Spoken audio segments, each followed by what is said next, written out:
Hello, my friend. The world of magic, filled with legends and ancient tales, is opening its gates once again.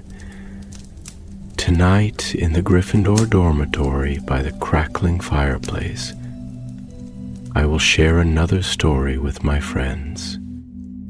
Join us, for the magic is about to come alive.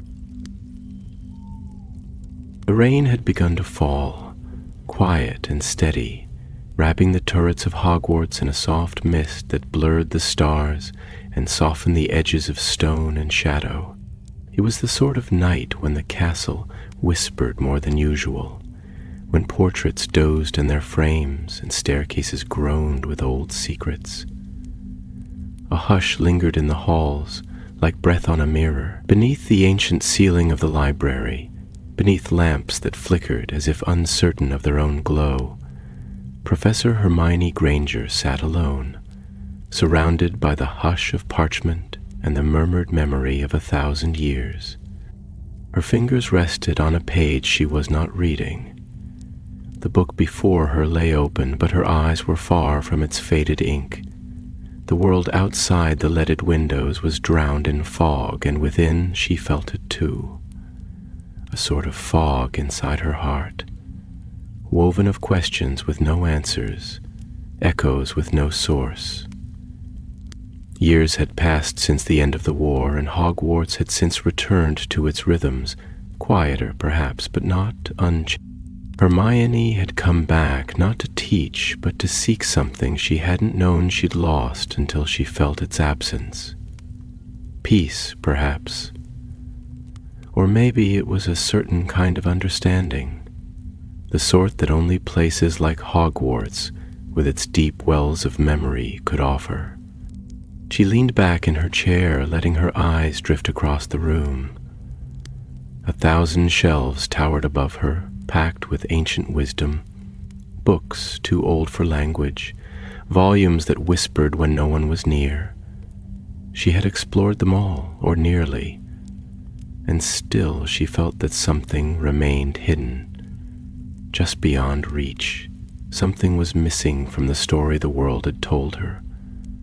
It was then that the wind stirred, just a breath of it brushing against her neck, though all windows were closed. She turned, half expecting to see the ghost of a long-forgotten student, or perhaps a wayward breeze from Peeve's latest escapade, but the library was still, and yet not silent. From deep within the shelves, far past the restricted section, beyond the archways that led to chambers few dared enter anymore, there came a low, musical hum. It was not a sound that echoed, nor one that sang. It was the memory of a sound, like something thought rather than heard, and Hermione, in spite of herself, followed. She took only her wand, the book forgotten on the desk. The corridors ahead were darker than they should have been. No portraits stirred, no lanterns gleamed. The castle, so often shifting and living and impossibly aware, seemed to hold its breath. She passed beneath a tapestry she didn't remember, a strange thing stitched in moss green and silver thread, depicting a grove of trees that shimmered as if caught in moonlight. And at the center, a woman stood barefoot among the roots, her eyes veiled, her hands outstretched, as if she were listening to something deep beneath the earth. Hermione stopped. The tapestry didn't seem to belong to any known era. Its design was older, perhaps even older than the founding of the school itself. She whispered a revealing charm, and the threads shimmered with runes too ancient to name. And then, so gently it might have been her imagination, the woman in the tapestry turned her head. Hermione stepped back, her wand raised, but the fabric was still. Only the silver threads glinted in the wand light, dancing with shadows. She reached out with trembling fingers, brushing the edge of the tapestry. The wall behind it shifted. Stone, old and dark, groaned softly as a crack appeared, just wide enough to reveal a hidden corridor no wider than her shoulders. The air that met her was cool and dry, scented with dust and earth and something more, something like memory. She hesitated, heart pounding with something not quite fear, not quite anticipation, and then she stepped through. The corridor was narrow, lit only by the faint glow of her wand. The stones here were different. Not Hogwarts stone, not quite. They were older, smoother, as if they had been carved not by tools, but by time itself. Hermione followed the passage downward, her footsteps muffled against the worn floor. The hum she had heard earlier had faded, but in its place came a kind of stillness she had never known. Not silence. No, this was different. It was the stillness of a held breath, the hush before a revelation. At the end of the corridor stood a door. It was simple, made of wood darkened by centuries, carved with the symbol Hermione had seen only once before, in an obscure manuscript half buried in the Department of Mysteries. A spiral enclosed within an open eye, the mark of Elowyn Thorne. She spoke the name aloud, a whisper more to herself than to the world. Elowyn. The door opened without a sound, and there it was, a chamber long forgotten. The walls were curved, shaped like a hollow tree's interior, and on each side, bookshelves lined the space, filled with volumes so old their titles had vanished. At the center of the room stood a basin, not a pensieve, though it shimmered like one. This was something else. On a low pedestal beside it, a single book waited. Its cover was bound in something like bark, though warm to the touch. Hermione's fingers hovered over it, reluctant to disturb the quiet of this place, the hush that felt like it had slept for centuries. But then, as if the book knew her touch was near, it opened. Words appeared, not written in ink but woven from light. To the one who sees, to the one who remembers, to the one who listens. This is the memory of the fourth. Hermione's breath caught. The fourth. The stories had always spoken of 4 founders: Godric, Helga, Rowena, Salazar. But this was something different. This was not a tale told in hallways or passed down through house pride. This was something hidden, lost. Elowyn Thorne. A name erased, and now the memory awakened. A soft wind stirred the pages. The lamps in the chamber began to glow with an amber light, as if ignited by the heartbeat of the room itself. And deep in the walls, carved between the stones, the name Elowyn appeared, letter by letter, like a secret reasserting itself into the world. Hermione sat slowly, as if taking her place in a story already written. The book began to speak, and the castle listened. The room breathed, not in the way living things breathe, not with lungs or rhythm or sound, but with a pulse that radiated from the stone itself, an ancient, slumbering exhale that had waited centuries to stir. The chamber, now softly aglow, seemed to regard Hermione as one might an old friend finally returned from a long and lonely journey.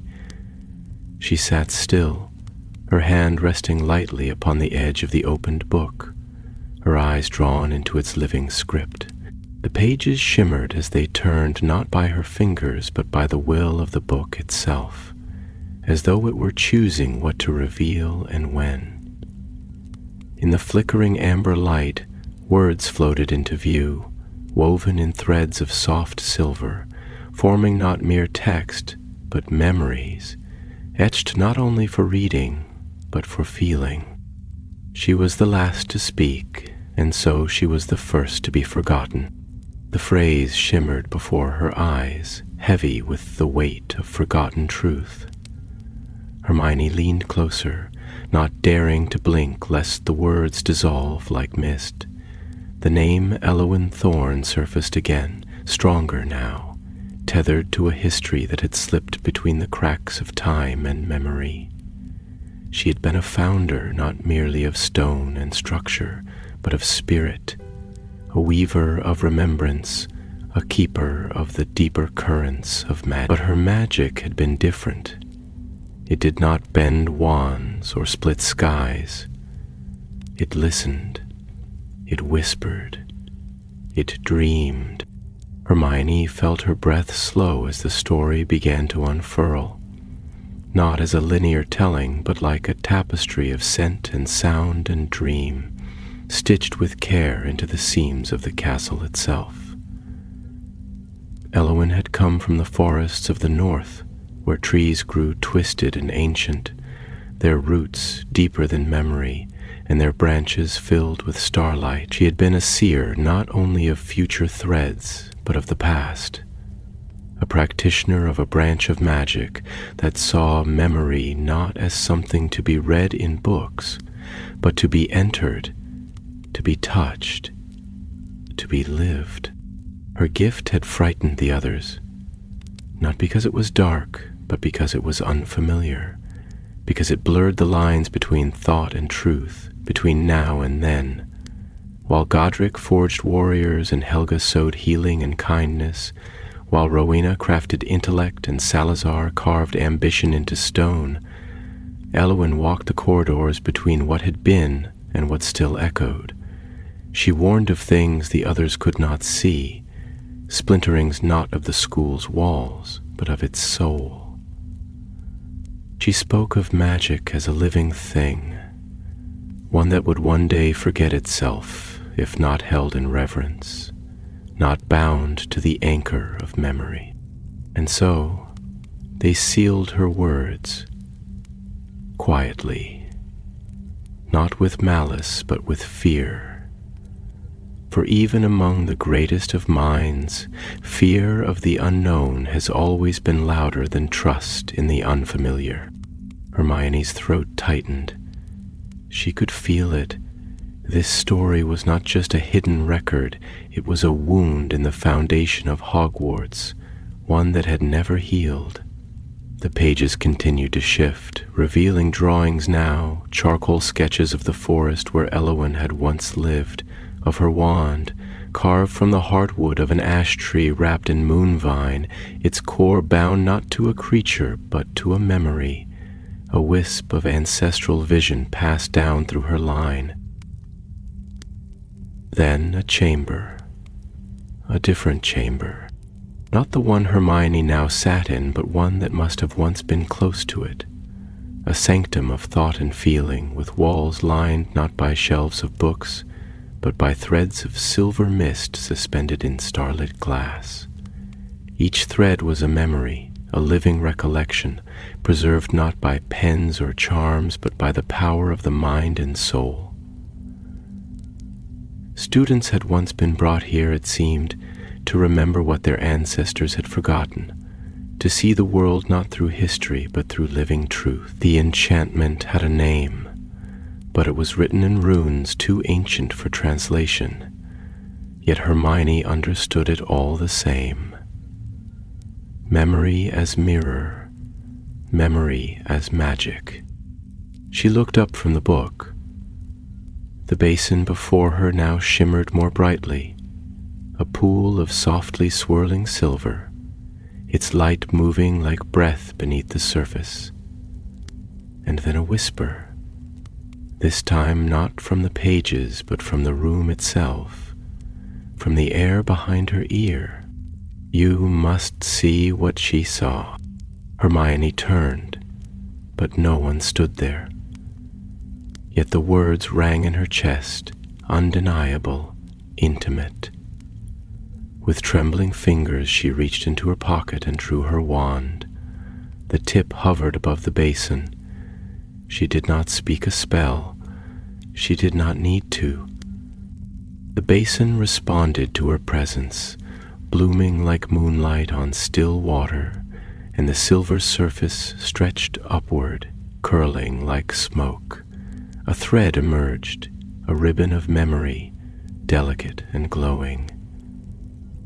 It hung in the air for only a moment, then gently twined around Hermione's wrist, tugging softly, like the touch of a friend urging her to walk forward. She stepped closer, and then, with the quiet grace of a dream unfolding, the chamber fell away. She was no longer in the forgotten sanctum. The scent of parchment and dust was gone. Instead, the air was laced with pine and rain. She stood in a clearing beneath a sky awash with starlight. No, not stars. Runes. The constellations themselves had shape and language, spelling truths too vast to speak aloud. Around her the forest hummed, not with insects or beasts, but with thought. The trees remembered. The soil sighed with stories. It was a place made not of earth, but of recollection. And there, beneath a crescent moon that pulsed like a heartbeat, stood Elowyn Thorne. She was neither young nor old. Her hair was a cascade of starlight and shadows, her robes woven with leaves that shifted with the seasons, and her eyes held all the sorrow and wonder of 1,000 lifetimes. She turned to Hermione as if she had always known she would come, and smiled, not with welcome, but with recognition. "You have walked long to find what was never lost," Elowyn said, her voice like wind in the branches. "But now you must listen, not with your mind, but with your soul." Hermione tried to speak, but the words caught in her throat. Her heart beat not as it had before, but in time with something older, deeper, the rhythm of the forest, the memory of magic itself. And in that silence, Elowyn raised a hand, beckoning her into the trees. Together they stepped into the memory, and the story, long buried, began to awaken. The forest did not yield to them as a place that welcomed visitors, nor did it resist their steps. It simply accepted. Its branches bent with slow, reverent grace, and its shadows curled away, not out of fear, but with the quiet acknowledgement one might grant to the return of a long-expected guest.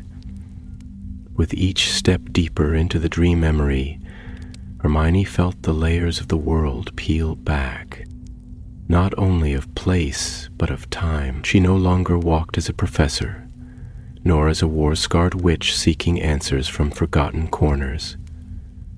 She walked as a part of the story itself, a thread being drawn back into the loom from which it had long since unraveled. The path beneath her feet, soft with moss and leaf, pulsed with faint light, as if each footfall struck some unseen chord of the forest's own heartbeat. Elowyn walked ahead, her movement unhurried, her robes whispering along the undergrowth. She did not glance back, yet Hermione knew she was being watched, not in the way one is observed, but in the way a teacher watches a student's first steps beyond the page. And Hermione, though she had faced dragons, darkness, and despair, felt herself more vulnerable now than ever before, not in fear of danger, but in fear of what truths might lie ahead. Truths not just about the past, but about the foundation of everything she had believed. The deeper they went, the less the world resembled anything Hermione had known. Shapes became suggestions, trees stretched impossibly high, and the stars above began to move, not drifting, but walking, like figures carved of radiant thought. They left trails of memory behind them, illuminating the sky with constellations that pulsed with meaning. Names formed in those stars, words never taught at Hogwarts but known to her all the same, not through reading but through remembering. And as her mind opened, her heart followed, unfolding like a book long sealed. At last, Eowyn stopped beside an ancient tree whose trunk was so vast it seemed to curve into the heavens. Its bark shimmered not with sap, but with a soft silver sheen, as though memories flowed through it like lifeblood. Eowyn reached out, placing one hand against its surface, and at her touch the bark parted, not broken or split, but revealing, as though it had always been meant to open. Inside was not hollow space, but a chamber of light, warm and vast and pulsing with a breath all its own. "This," Eowyn said, finally turning to Hermione, her voice echoing with soft gravity, "is where memory comes to root. Every spell ever cast, every story ever lived, every soul who has passed through the doors of Hogwarts, this is where they linger. Not in books, not in portraits. Here, in the roots of the world." Hermione stepped forward, her eyes wide, her breath caught somewhere between awe and ache.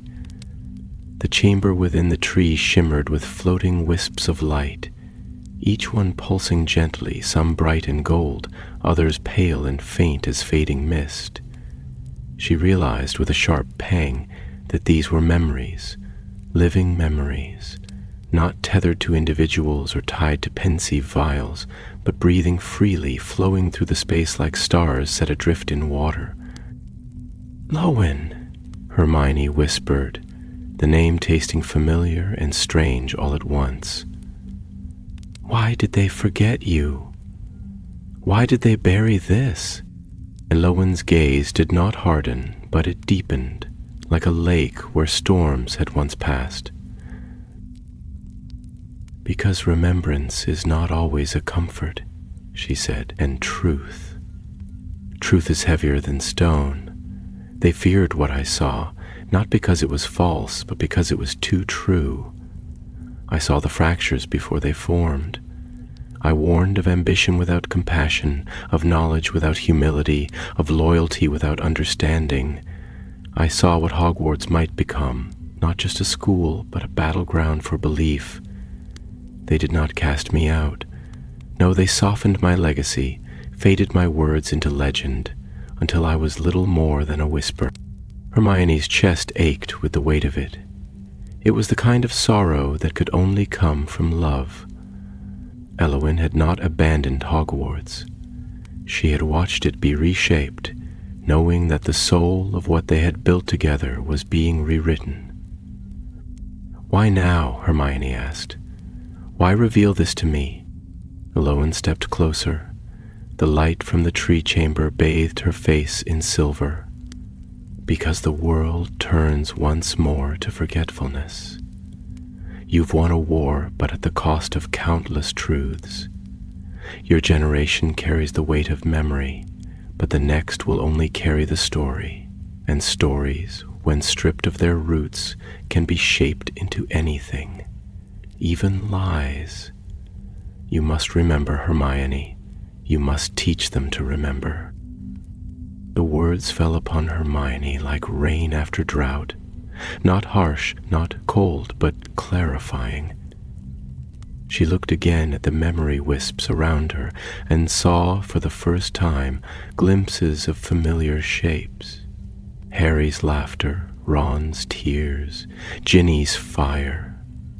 A glimpse of Dumbledore's silhouette standing at a window filled with stars. Her own hand trembling over the pages of a forbidden book. These moments lived here, not as events, but as essence, and then she understood. Memory was not the past. It was the soul of the present. And Hogwarts was losing it. "Loyen," Hermione said again, steadier now.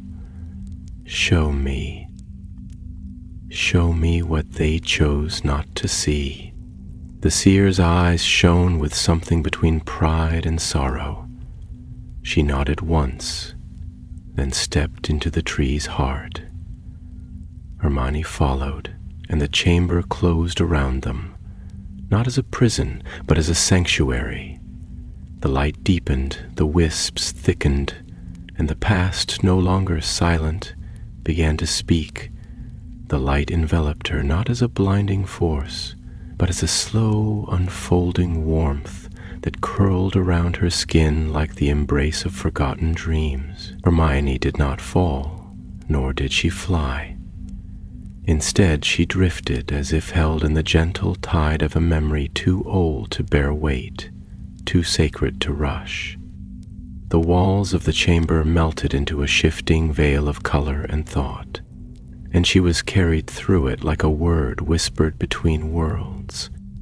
And in that drifting, she began to see, not with her eyes, but with something deeper, a sense of recognition woven into her very bone. This was not illusion, this was not spell, this was truth dressed in the robes of time, and it welcomed her as one welcomes kin long exiled by the mistakes of history. She stood now in a vast stone hall, but not one known to the present-day Hogwarts. Its stones were the color of moon-washed ash, etched with runes that shimmered faintly in blues and silvers, glowing in response to the very presence of thought. The air here was alive, not merely stirred by movement, but thick with intent, as though the walls themselves remembered every word ever spoken within them. Elowyn stood beside her, unchanged, eternal. And across the room, seated at a long curved table, were the three others, the ones history had remembered. Godric, flame-haired and resolute, his hands clasped as though always ready for action. Rowena, elegant and composed, her gaze as sharp as cut glass. And Salazar, lean and shadow-eyed, his presence coiled and poised like a serpent beneath still water. Their faces were young, but already marked with the wear of visionaries at odds with the world and with one another. The room was not empty of sound. A low, measured voice filled the chamber, not angry, but strained, fraying at the edges with the quiet desperation of someone whose warnings had gone unheard too long.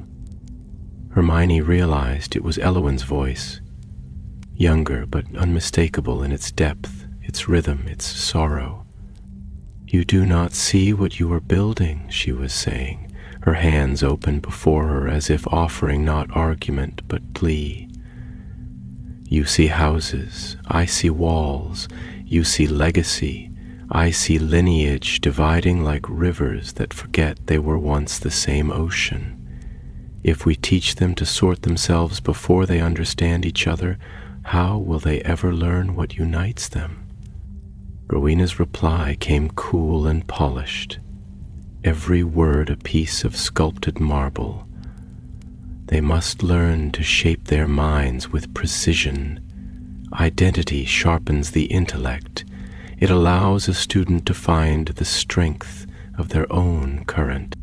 Godric's voice, deep and resonant, followed, his passion sheathed in reason. "We are not making enemies of them, Elowyn. We are teaching them to stand strong. Better to give them roots than leave them grasping at air." Then Salazar, low and silken, the undercurrent of something darker lacing his words. "We give them clarity. Not all students are equal, and pretending otherwise will not make it so. Better they find their rightful places from the beginning." Elowyn did not raise her voice. She simply stood straighter, the shadows around her falling still. "You are building a castle of mind," she said, "but forgetting that the soul needs space to wander. You ask them to choose bravery, knowledge, loyalty, ambition, as though we are born from a single truth. But no one is only one thing, not even us." The silence that followed was long, and in it Hermione could feel the weight of inevitability. The others did not answer, not truly.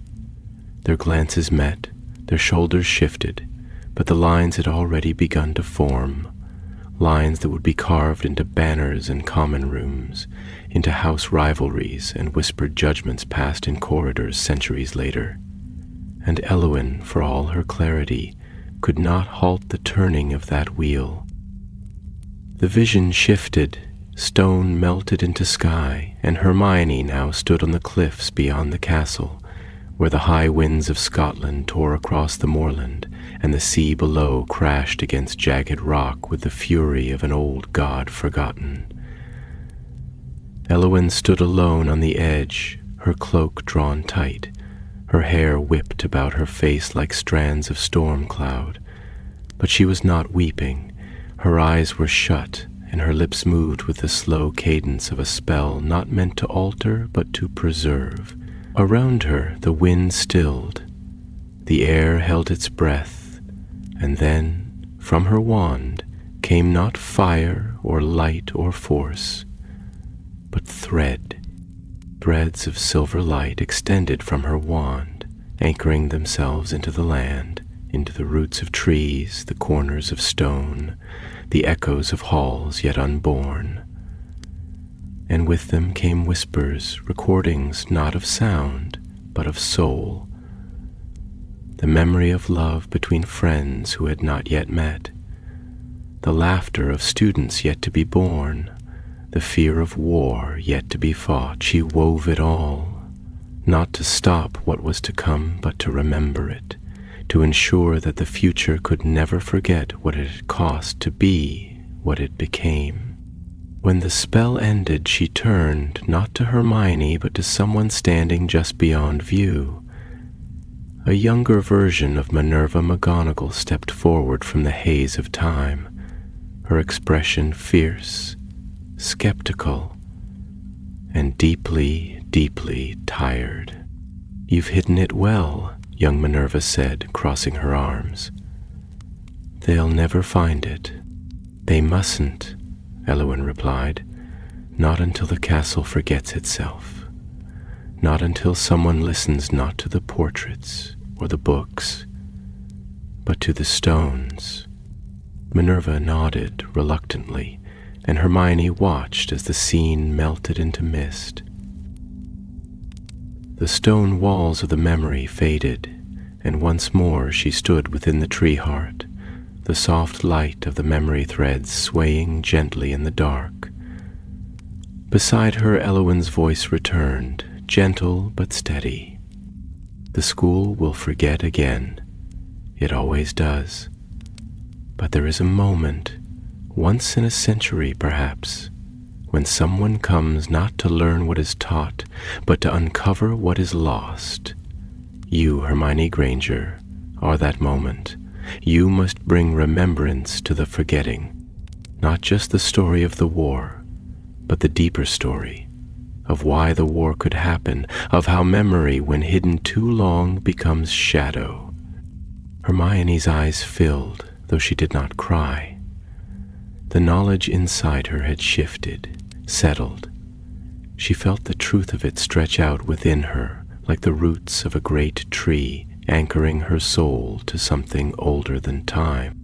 "I will remember," she whispered, and the tree, the chamber, the forest, and the memory itself all answered in unison, not in words, but in a warm breath of light, as if the whole forgotten world exhaled at last in peace. When Hermione awoke, or rather returned, she found herself once more within the chamber hidden behind the tapestry, the forgotten sanctum steeped in amber light, and the hushed reverence of magic too old to be explained, only felt. The book still lay open before her, but it was no longer turning its pages. It waited, silent, as though it had fulfilled its purpose, or at least the first of many. The basin was still, the silver now dimmed, a still pool that bore no reflection, as if what it had shown was not meant to be mirrored but absorbed. The very air in the room had changed. It was fuller somehow, less a room and more a heart chamber, a place of deep-beating truths echoing long after the pulse had gone quiet. Hermione sat in stillness, her hands resting in her lap, her eyes unfocused, not out of confusion, but out of fullness. Her mind was not racing, it was settled, like the surface of a lake finally allowed to forget the storm. She did not need to ask what was expected of her. The knowledge had embedded itself, not in her thoughts, but in her being. The thread of memory once tangled had found its line. The fourth founder was no longer forgotten, not to her, and not to Hogwarts. The castle, which once had guided her with silent corridors and whispering stairwells, now felt as if it watched her with eyes open for the first time in centuries. It waited, not passively, but attentively, as a friend might wait for a companion who has made a quiet but impossible promise. Hermione rose with the slow grace of someone returning from a place where time was not counted. Her body felt heavier, but not from fatigue, rather from meaning. She looked once more at the basin, the book, the shelves that loomed like witnesses. She touched the bark-bound cover gently, a silent thank you passing through her fingertips, and then turned toward the entrance. Though it no longer felt quite like a door, the tapestry beyond shimmered faintly, as though it had been washed in starlight and old breath. And when she passed through, it did not fall behind her with finality, but rather with a sigh. Reluctant, perhaps, but understanding. The castle greeted her as she emerged, though not with movement or sound. Its torches did not flicker brighter, nor did the walls hum with approval. But she felt it, deep in the soles of her feet, in the quiet shift of staircases that led exactly where they needed to. The portraits she passed seemed more alert, their painted eyes glimmering with faint, unreadable recognition. Even the suits of armor she had ignored for years now appeared somehow reverent, standing not merely on guard, but in attendance. She did not speak to anyone as she made her way back through the school's corridors. Words were too small for what had been stirred. Days passed, though Hermione barely marked them. She returned to her classes, to her desk, to the fluttering parchment and the bright, eager eyes of her students. But something in her had changed, and her students noticed it, though they couldn't name what it was. She spoke with greater quiet, and yet her voice carried more weight. She paused more often in the middle of lessons, letting silence stretch, not out of forgetfulness, but as if listening for something only she could hear. Her lectures shifted subtly, from the mechanics of magic to its essence, from spells to stories. She began asking questions that had no clear answers, inviting students not just to perform, but to feel, to wonder, to remember. And then the dreams began, not nightmares, not visions, dreams that were not her own. She dreamt of a young girl with dark curls and wide eyes standing before the sorting hat, her mind split in 3 directions at once, and the hat unable to choose. She dreamt of a boy who wept not out of weakness, but because his magic responded to grief, and no one had ever taught him that sorrow could be sacred. She saw staircases built from memory instead of stone, and windows that opened onto moments long past, rather than views of the present world. The castle was sending her memories, not just its own, but those of its students, of its centuries, of its soul. Hermione began to write. Not essays, not ministry proposals, but reflections, questions, almost prayers. She filled journal after journal with the things that could not be said aloud. She charted the memory wisps she sensed lingering in certain rooms, particularly the lesser-known corners of the school. The abandoned tower where a boy once crafted musical spells in secret, the alcove beneath the herbology greenhouses where a girl buried her wand after deciding magic no longer spoke to her truth. These stories were not famous, not written, but the walls remembered. And now, so did she. It wasn't long before others began to notice something stirring. Students started waking from dreams that felt too old to be their own. The portraits whispered in different tones, speaking names not found in the school registry. And more than once, a young Ravenclaw or Hufflepuff found themselves walking through corridors that hadn't existed the day before, ending up in rooms they swore they didn't know how to find. One student claimed they heard a voice in the mirror above the east stairwell, a voice that told them in a language they didn't understand, "You belong to more than a house. You belong to memory." Hermione knew it was beginning. The awakening was not loud.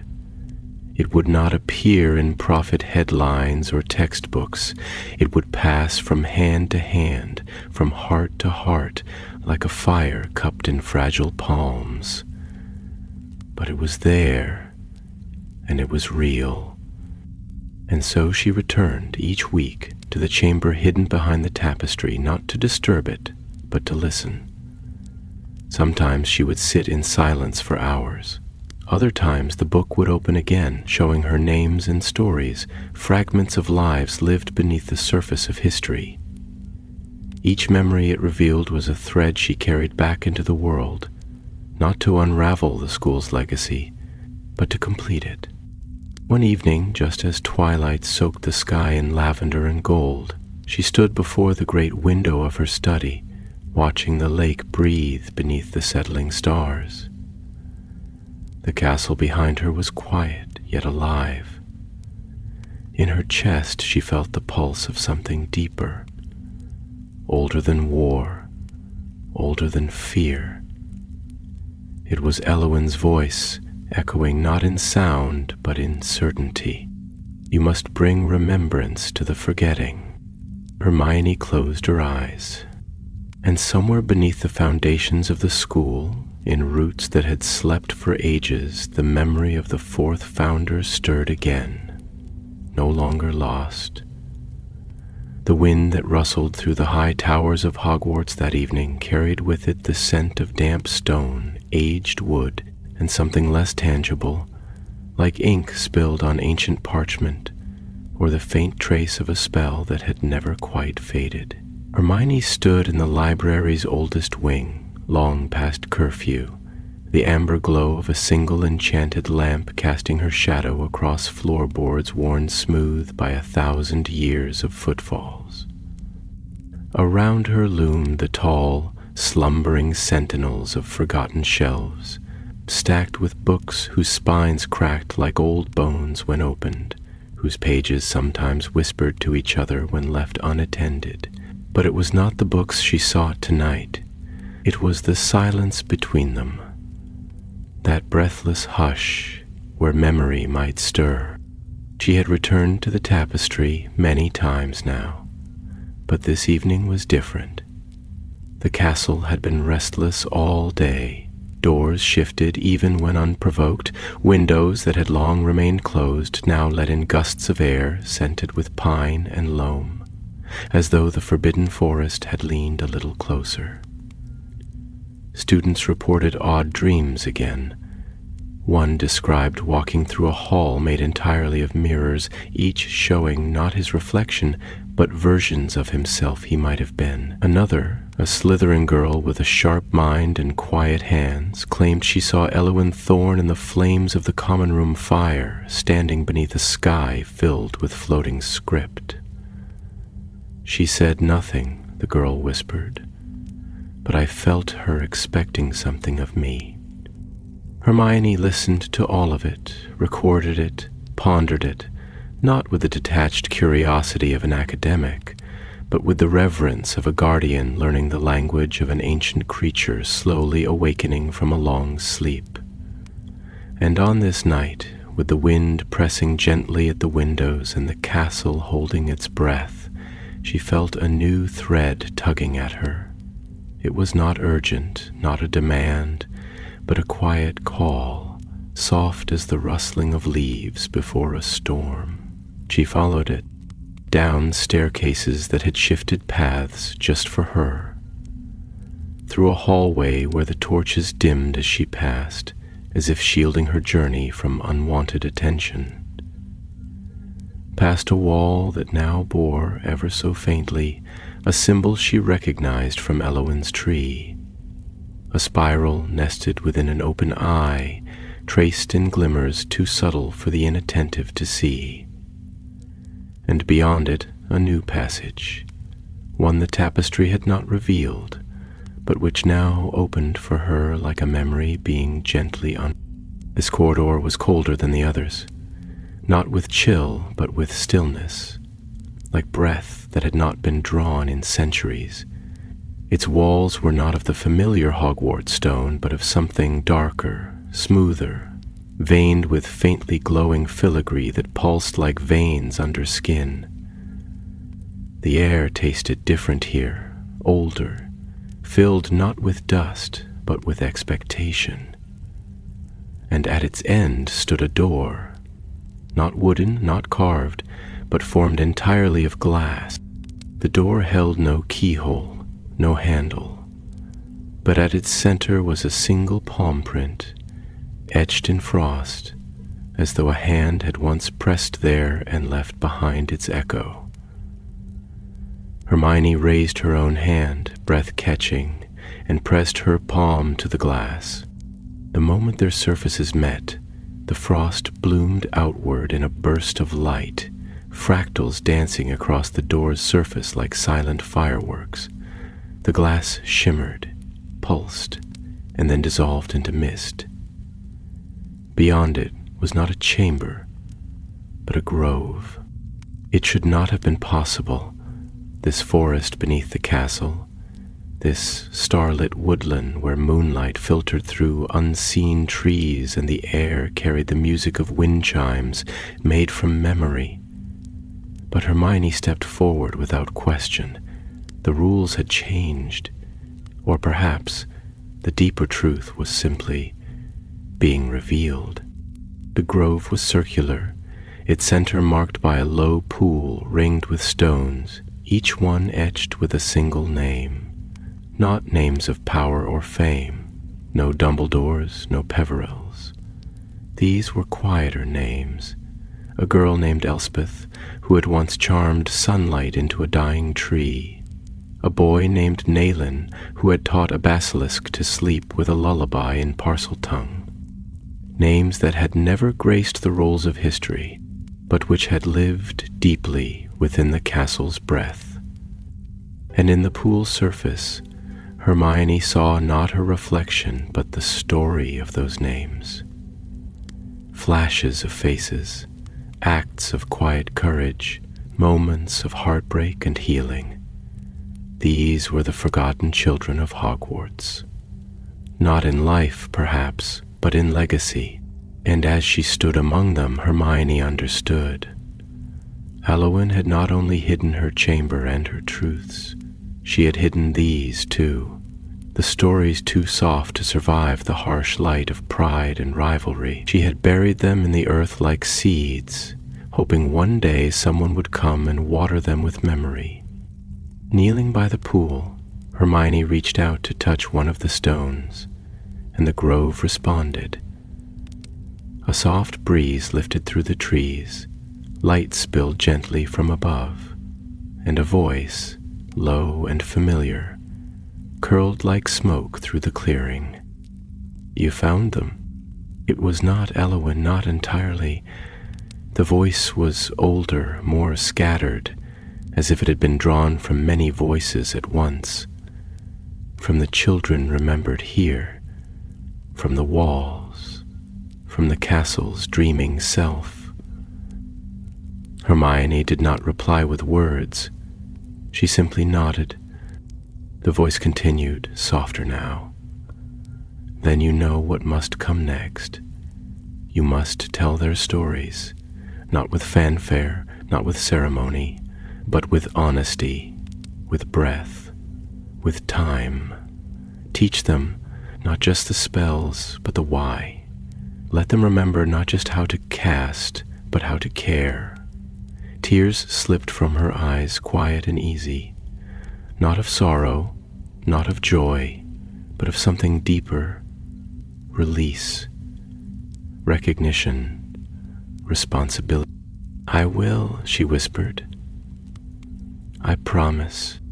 And as the words left her lips, the pool's surface shimmered, and the names began to glow, each one briefly, then gently fading, not vanishing, but resting, as if they had been waiting only to be seen, to be held in someone's heart.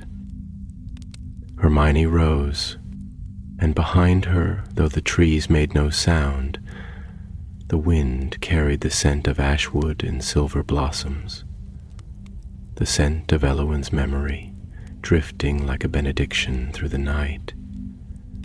The days that followed unfolded with the quiet rhythm of a tide returning to a long-forgotten shore.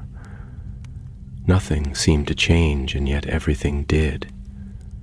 Hogwarts pulsed gently with a new kind of energy, subtle, like a breath drawn just beneath speech. The castle's old stones seemed to sigh more deeply at dusk. Its staircases settled into place with fewer complaints, and its portraits grew more reflective, their painted eyes gazing longer out of their frames, as though listening to something too soft for most ears. Hermione walked those halls with a stillness that was not silence, but attention. She no longer sought, she carried. The memory of the grove lived within her, not like a possession, but like a seed that had finally found earth. She began changing the way she taught, not by tearing down the structure of her lessons, but by weaving something older into them, something gentler, more resonant. Her lectures included pauses now, not just for questions, but for reflection. She would stop mid-sentence, glance at her students with that soft, steady gaze, and ask, "Why do you think magic remembers us?" It was not a question with answers, but it stirred something in them. Her students began to write essays that read like poetry, began to speak of spells as if they were more than tools. They started leaving notes on her desk, not about grades or homework, but about dreams.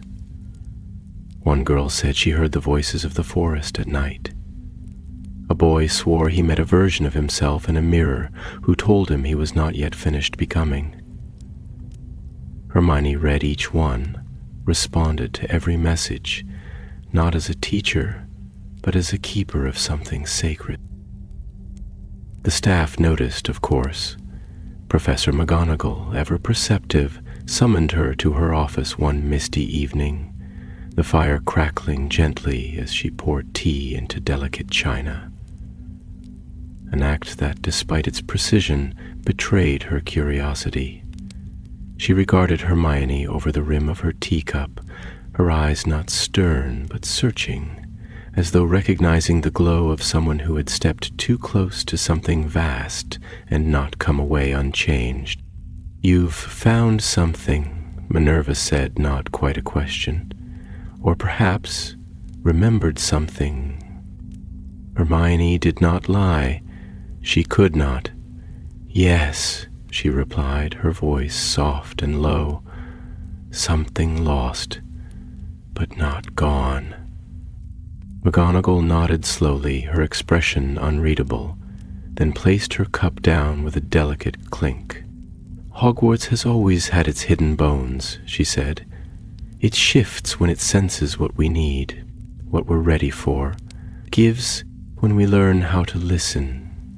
Her voice was tinged with something that might have been pride, or perhaps relief.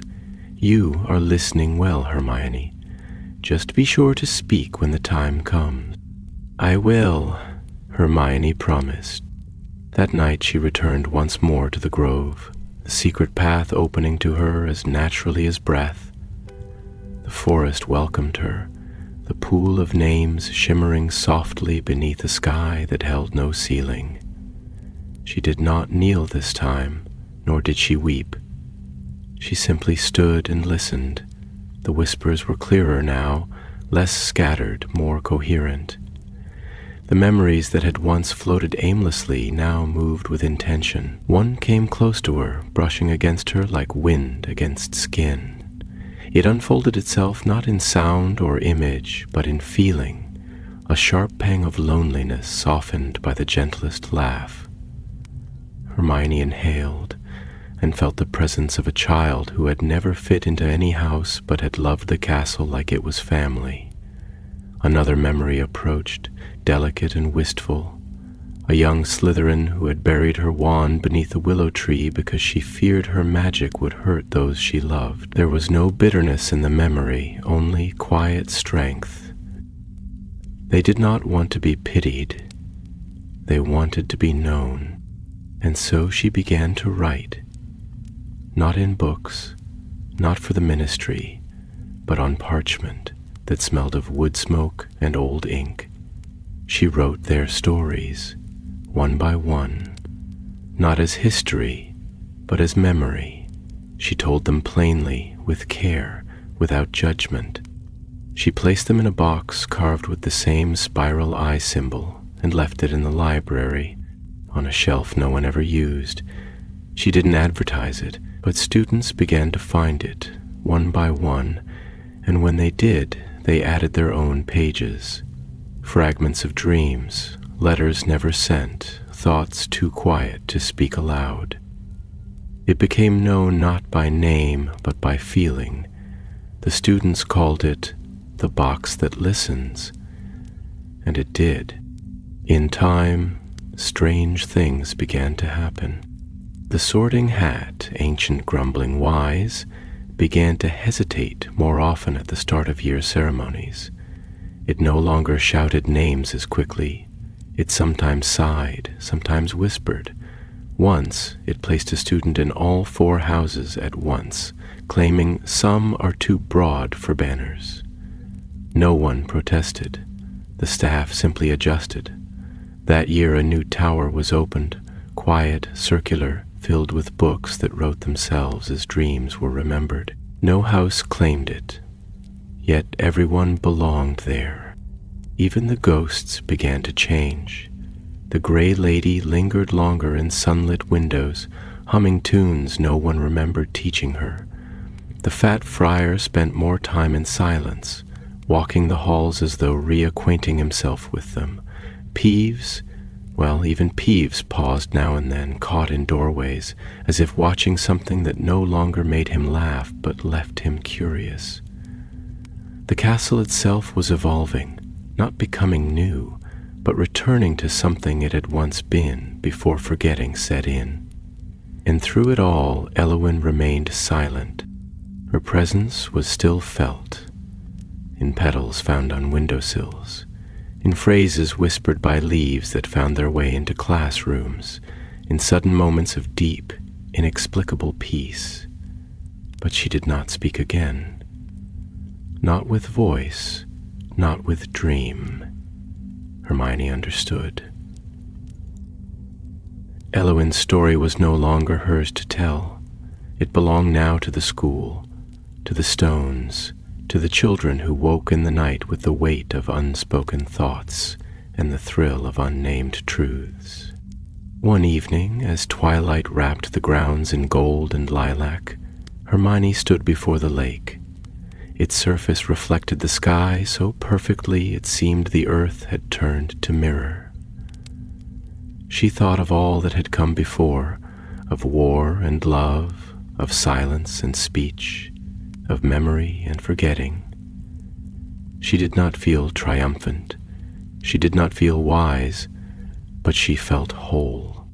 And as she watched the stars appear one by one, a voice, not from the past, not from the sky, but from within, whispered to her, You have remembered. Now let them. Hermione smiled. The wind carried the scent of ashwood blossoms once more. The seasons shifted with a grace that only Hogwarts could conjure. Autumn melting slowly into winter, each leaf that fell from the ancient trees of the forbidden forest fluttering like a parchment of forgotten lore. Each snowflake that kissed the castle's high windows seeming to carry within it a fragment of memory. The air grew colder, the corridors quieter, but beneath that hush pulsed a new vitality, subtle yet unmistakable. The students began to change in ways that were difficult to chart on parchment or in grades. It wasn't in their spell work, though that too grew more nuanced, more elegant. It was in their presence, in how they moved through the halls, how they listened to one another, how they looked not only with their eyes, but with something deeper. They were beginning to dwell in the castle with it, rather than simply within it, and that, Hermione understood, was what Eowyn had always wanted, not obedience, not reverence, but kinship. The box that listens now held more pages than it could contain. Its magic had grown subtle and strong, allowing it to expand quietly with each offering. There were no instructions, no rules, and yet every student seemed to understand the unspoken covenant. Here, you told the truth as you had lived it, not as the world expected you to. It became a space of invisible ceremony, of shared solitude. The stories they left were strange, beautiful, unpolished, some poetic, others clumsy but sincere. A Gryffindor boy confessed to fearing not death, but legacy.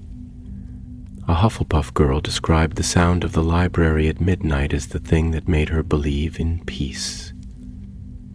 A Ravenclaw admitted that she often cast spells backwards just to see how the world would respond.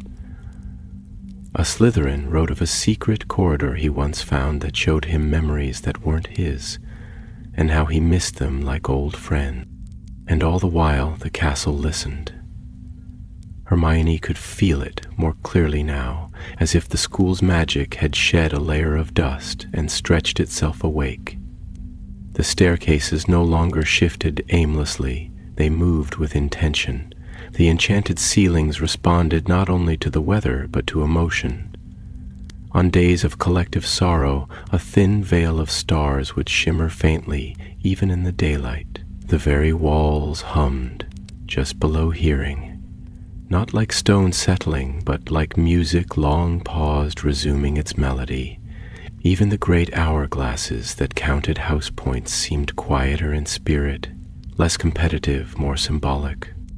They still glowed and sparkled with gemstones, but now their colors often bled into one another, forming strange new hues not found in the house crests. It was not a revolution. It was a remembering. Hermione spent her evenings walking the grounds, not to patrol, but to feel the school's breath in her own. She visited the grove often, though she rarely entered now. It had become a sacred place, not out of rule, but respect. The memories it held were stirring more frequently. She could feel them brushing against her thoughts when she passed. Occasionally she left her own whispers there, stories she had heard, fragments of students' dreams, quiet pieces of herself she no longer needed to carry. She understood now what Eowyn had meant when she spoke of magic as memory. Magic wasn't just the act of spellcasting, it was remembrance turned to rhythm, intention shaped into form. It was the soul's way of holding time. She thought of the other founders often, of how their names had become monuments, but their souls too were layered in complexity. She did not judge them. She saw now how Godric's fire had been forged, not only in courage but in fear of inaction, how Helga's compassion had risen from grief, a determination to create what she herself had once lacked. Rowena's brilliance had always carried a loneliness that longed for echoes. Even Salazar, in his most guarded of truths, had been seeking a kind of purity, not of blood, but of belonging, twisted over centuries into something he had never intended. And Eloine had seen all of them, loved them, and then stepped away. Not out of exile, but so that the school itself could hold the parts of her they were not yet ready to honor. Hermione understood, too, the weight of knowing what others had forgotten. It was not a burden, it was a trust.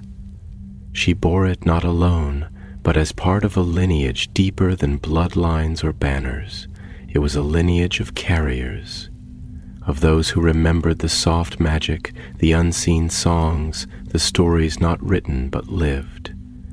And now she was beginning to see those carriers rise again, in her students, in the way they moved, questioned, and connected. It was slow, quiet, and utterly revolutionary. And then, one morning in the heart of winter, something changed. She woke early before the bell, the light outside still blue and cold. Her breath fogged the air as she stepped into the corridor, drawn by a sense she no longer questioned. The castle led her, not with signs or spectacle, but with the gentle nudging of instinct. She followed, down through halls laced with frost, past windows that glowed with the promise of sunrise, into a corridor she knew intimately, the eastern wing. But today the tapestry was gone. In its place was a doorway, open. The chamber beyond was brighter than she had ever seen it, the basin glowing not with memory, but with light, pure, undiluted, golden as first morning. The book on the pedestal had changed. It no longer shimmered with unread stories. It was blank, waiting, and Eloine stood there. Not a memory, not a vision, but presence. She wore no robes of grandeur, no sigils of forgotten power. Her form was simple, her expression still. But her eyes held an entire season of stars. "You've opened the grove," she said. Hermione nodded, her throat thick with something unnameable. "You've made memory a language again." "I only listened," Hermione whispered. Eloine smiled, the softest curve of grace. "And now you must speak." She gestured to the book. "It is yours, not for ownership, but for offering.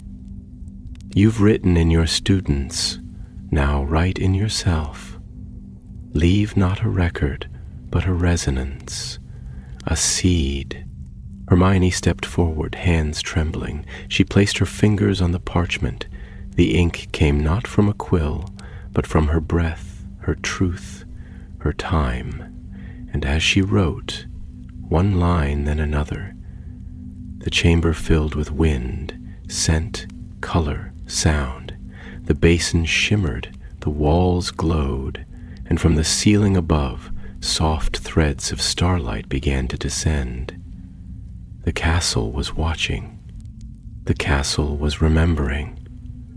The ink that spilled from Hermione's fingertips was not black or blue, nor was it red like correction or gold like celebration.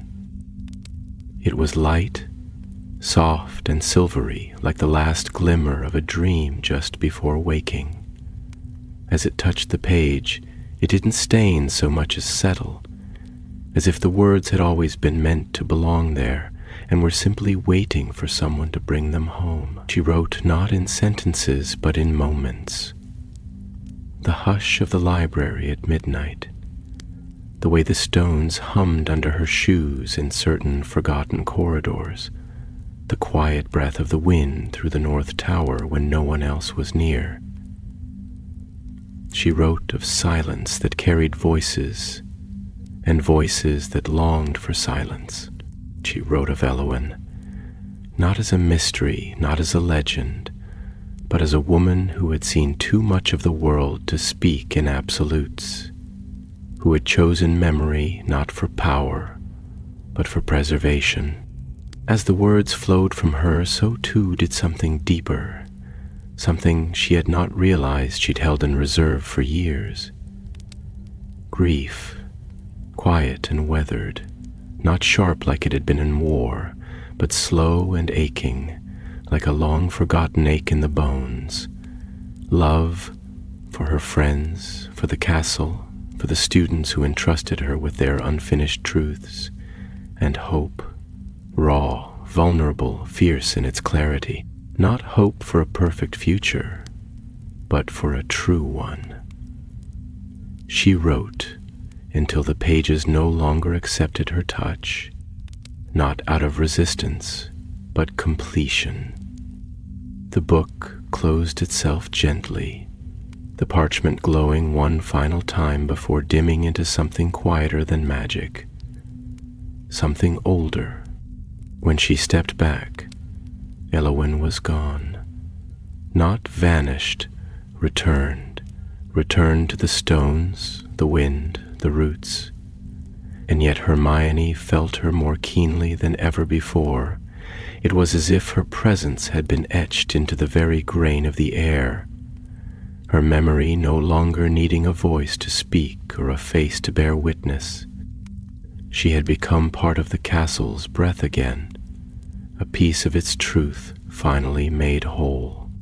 The chamber began to fade, not close, not vanish, but fade, folding itself back into the folds of the school's unconscious. The door through which Hermione had come now looked like nothing more than stone. The basin's glow flickered and fell still. The pedestal's edges softened into the quiet embrace of time. She did not fight it. The truth had been delivered. What remained was not to preserve the room, but the story. And so she returned, not to fanfare, not to heraldry, but to the rhythm of life. To students asking curious questions with trembling fingers, to corridors that held her steps a little more softly, to mornings where the castle opened her eyes not with alarms, but with whispers. The box that listens continued to fill, though no one seemed to know where it came from. Occasionally a student would swear they saw the lid open of its own accord to receive a page, or that the ink inside their dreams ended up etched there by morning. The library staff began placing small candles beside it, unlit but warm to the touch. No one dared remove them. It had become something sacred without ever needing to be declared so, a quiet cathedral of memory, carried not on shoulders, but in the folds of hearts. In time, Hermione's new lessons were no longer considered new. Students spoke of memory studies as if it had always been part of the curriculum. They learned how to read the castle's moods, how to feel the pulse of enchantments older than words. They debated the ethics of remembering. What do we owe to the forgotten? When is memory a gift, and when is it a burden? How do we keep truth without letting it cage the future? And the most brilliant among them, those with wild, soft eyes and questions that didn't quite fit in textbooks, began to sense the difference between a spell and a story.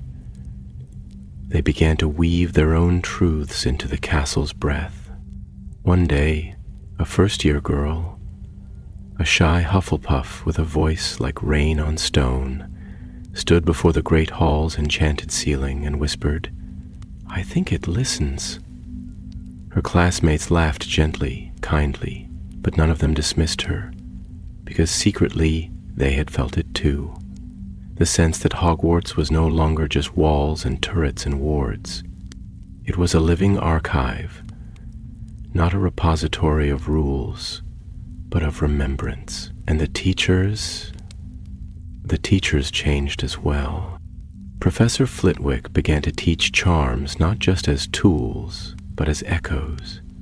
Each incantation a reverberation of someone's need, someone's longing, once felt in ages past. Professor Sprout tended her plants with songs that hadn't been heard in generations, and the mandrakes, it was said, began to bloom earlier, more willingly. Even the portraits took on a more reflective tone. Some of them began painting over their own images, not to erase, but to evolve. New backgrounds, new expressions. They, too, were remembering. McGonagall watched it all with the stern affection of one who had seen more winters than most, and understood that true change never came with fireworks. It came with roots. And late one night, after her last class had gone to bed, she stood before the spiral eye symbol newly etched into a hallway corner and said aloud, in her crisp, sure voice, "Welcome back." As for Hermione, she no longer dreamed of the past with regret.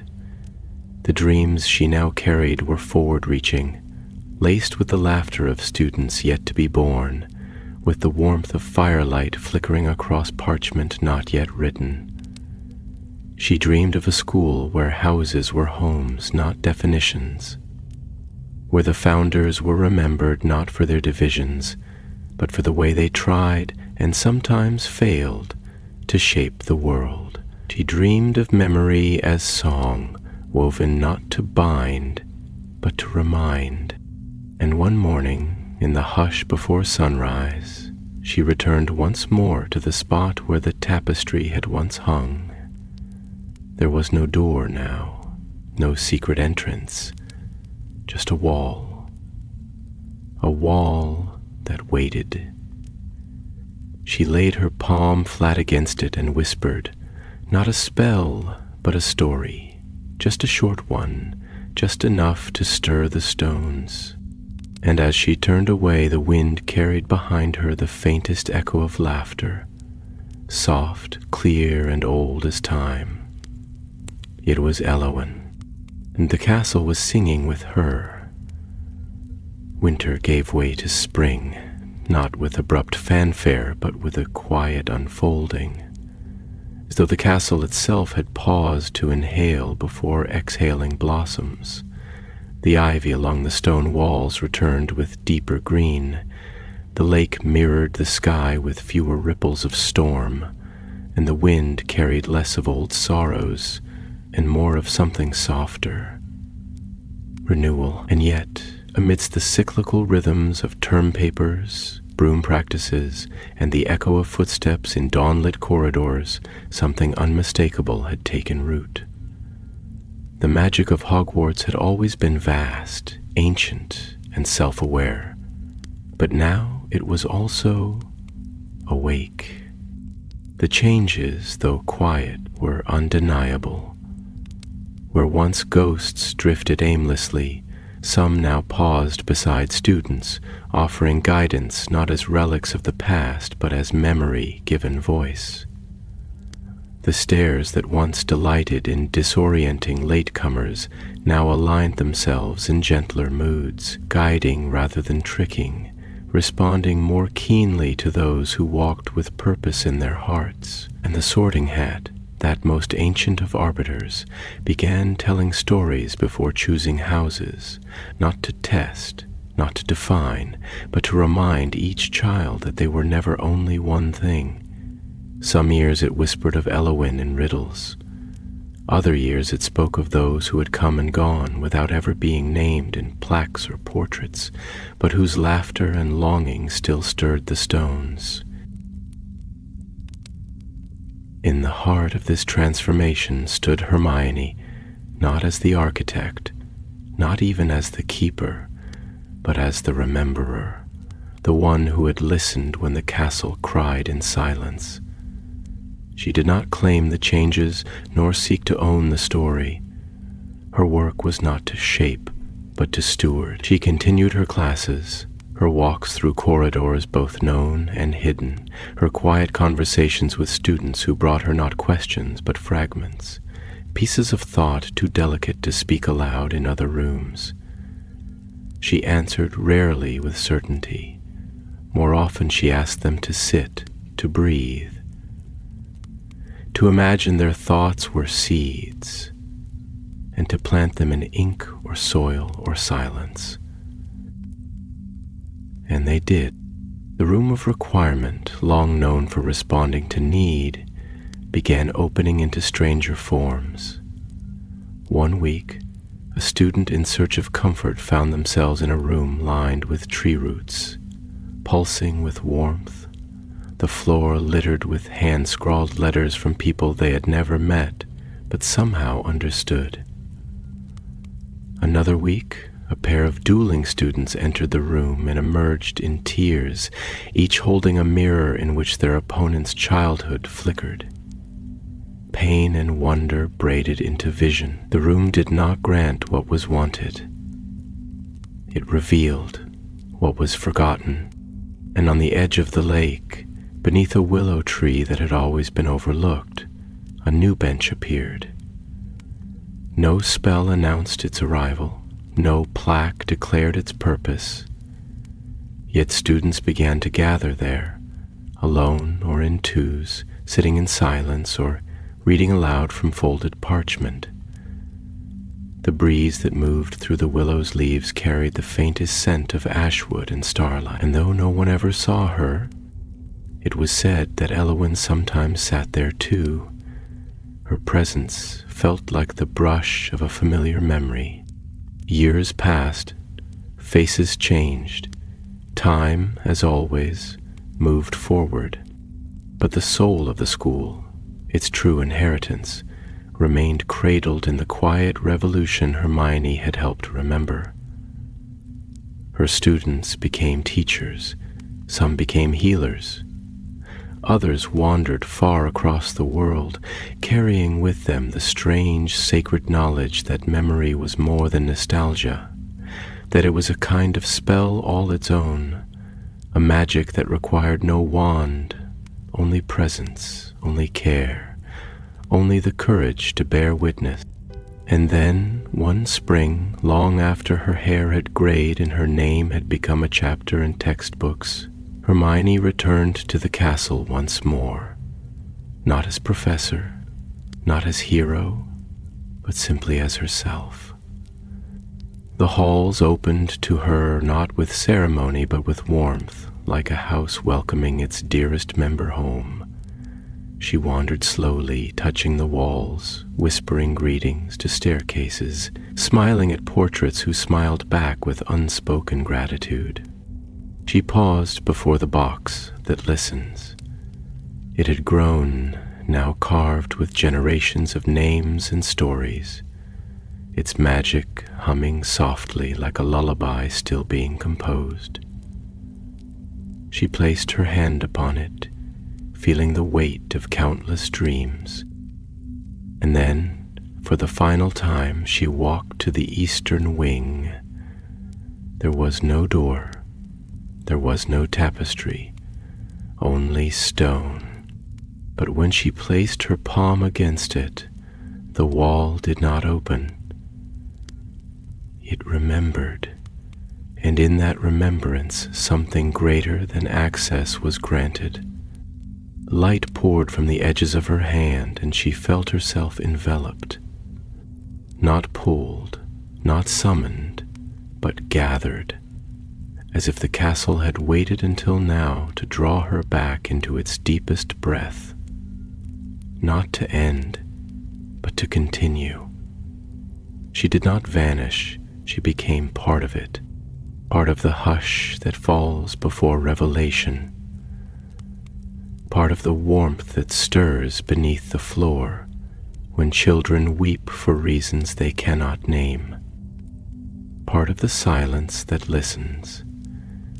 Years later, a young student, quiet, curious, prone to wandering, paused beside the eastern wing and placed her hand on the stone, not knowing why. She didn't expect anything to happen, but she felt it. A soft hum, a memory, a voice that was not sound, but certainty. Remember the forgotten. And so the story continues, not as a book, not as a lesson, but as a living thing. Hogwarts had always been a castle of learning. Now it was also a sanctuary of remembrance, and in its deepest heart, lit by the breath of every story ever left untold, the legacy of the fourth founder lived on, not in shadow, but in song.